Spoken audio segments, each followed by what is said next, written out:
तो हमारा संगे कमर हिलाले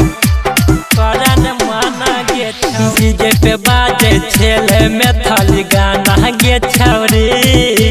डीजे पे बाजे छेले में थाली गाना गे छौरी तो हमारा संगे कमर हिलाले करन माना गे छौरी तो हमारा संगे ठुमका लगा ले करन माना गे छौरी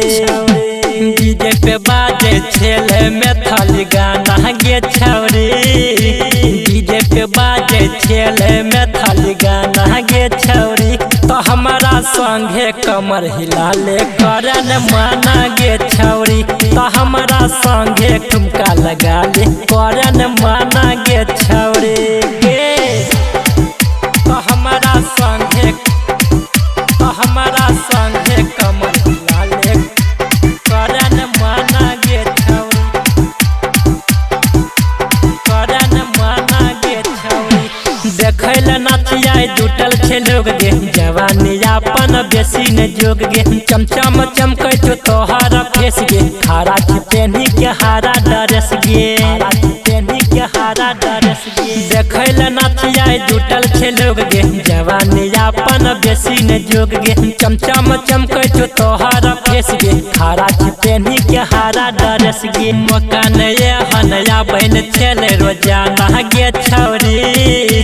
मौका नया हनया बहन छेले रोजाना गे छौरी तो हमारा संगे कमर हिलाले करन माना गे छौरी तो हमारा संगे ठुमका लगा ले करन माना गे छौरी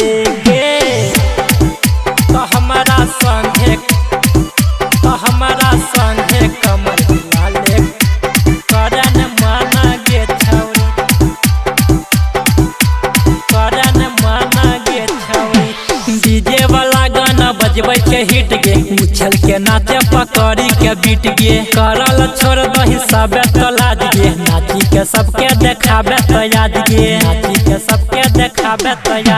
डीजे वाला गाना बजबै के हिट गे उछल के नाचे पकड़ी के बीट गे करल छोड़ दही सबे तो लाज गे नाची के सबके देखाबे तो याद गे यमर आयुष कहो छोड़ैले पसीना गे छौरी संगीत साजन कहो छोड़ैले पसीना गे छौरी तो हमारा संगे कमर हिलाले करन माना गे छौरी तो हमारा संगे ठुमका लगा ले करन माना गे छौरी साक्षी रिकॉर्डिंग स्टूडियो सोनामुखी बाजार।